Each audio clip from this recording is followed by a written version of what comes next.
Assalamualaikum warahmatullahi wabarakatuh. Hai semua, perkenalkan nama saya Esa Kalia Aprila, NIM saya 4312310025. Jadi di sini saya akan membuat video tentang pertumbuhan ekonomi nasional sejak terjadinya COVID-19. Jadi pada tahun 2019, Indonesia terkena dampak COVID-19 dan pertumbuhan ekonomi Indonesia mengalami kelambatan yang menjadi dampak dari adanya pandemi COVID-19. BPS menginformasikan bahwa ekonomi Indonesia tumbuh melambat sebesar 2,97% pada tahun 2021.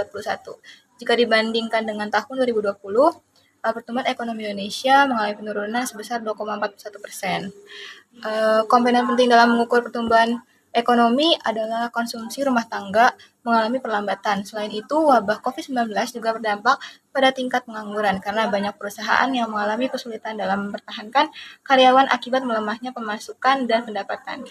Beberapa perusahaan bahkan terpaksa melakukan pemutusan hubungan kerja atau PHK. Namun pada tahun 2022, perekonomian Indonesia mengalami kebangkitan setelah dibukanya kembali perekonomian pasca COVID-19 dan naiknya harga-harga komoditas. Bank Dunia memproyeksikan pertumbuhan ekonomi sebesar 5,20% pada tahun 2020. Dengan pertumbuhan diharapkan terjaganya perekonomian dengan rata-rata 4,9% selama jangka menengah pada tahun 2023. Permasalahan utama pada pertumbuhan ekonomi nasional pada masa pandemi COVID-19 telah menyebabkan terjadinya kontraksi ekonomi di Indonesia.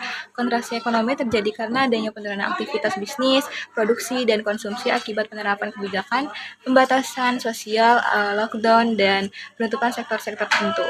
Penurunan ini berdampak pada berkurangnya pendapatan masyarakat, peningkatan tingkat pengangguran, serta penurunan daya beli.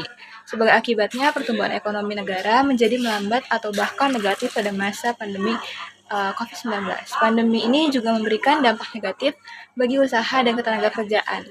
Banyak usaha kecil dan menengah atau UKM menghadapi kesulitan keuangan karena permintaan konsumsi dan penurunan penggunaan rantai pasokan dan pembatasan operasional. Dalam menangani permasalahan ini, bantuan sosial yang diberikan oleh pemerintah hanya dapat menjangkau sebagian kecil dari mereka yang terdampak. Oleh karena itu, langkah-langkah yang lebih komprehensif harus diambil untuk memulihkan pertumbuhan ekonomi dan meningkatkan kesejahteraan masyarakat. Lalu salah satu solusi yang dapat diambil adalah dengan meluncurkan program stimulasi ekonomi yang berlanjutan untuk mendorong permintaan dalam perekonomian. Terkait pemecahan permasalahan dari masalah-masalah yang saya sebutkan sebelumnya, ada beberapa langkah yang dapat dilakukan untuk meningkatkan pertumbuhan perekonomian Indonesia. Yang pertama, pemerintah dapat memberikan dukungan khusus kepada sektor-sektor yang paling terdampak oleh pandemi, seperti pariwisata dan perhotelan. Khususnya bantuan keuangan atau bantuan teknisi dapat diberikan kepada perusahaan dalam sektor-sektor ini untuk membantu mereka bertahan dan pulih dari dampak pandemi. Yang kedua, pemerintah dapat memberikan pelatihan dan pendidikan kepada pekerja yang terkena dampak PHK atau pemutusan kontrak selama pandemi. Ini akan membantu meningkatkan keterampilan mereka agar dapat bersaing di pasar. Tenaga kerja yang berubah, pihak swasta juga dapat berperan dalam menyediakan pelatihan dan pendidikan melalui kerjasama dengan pemerintah.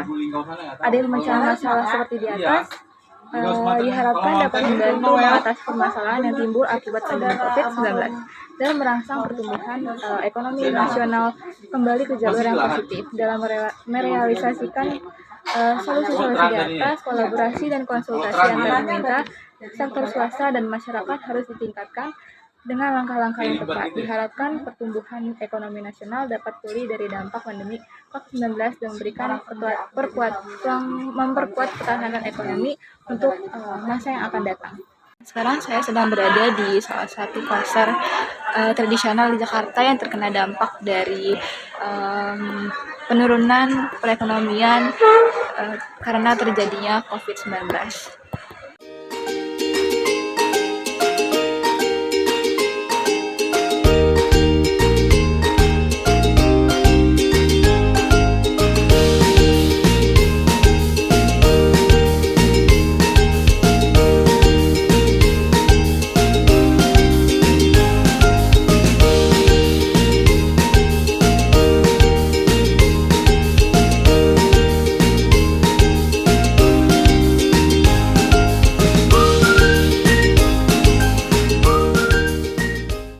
guys, mungkin cukup sekian video yang bisa saya paparkan tentang dampak COVID-19 terhadap pertumbuhan ekonomi di Indonesia. Semoga bermanfaat. Wassalamualaikum warahmatullahi wabarakatuh.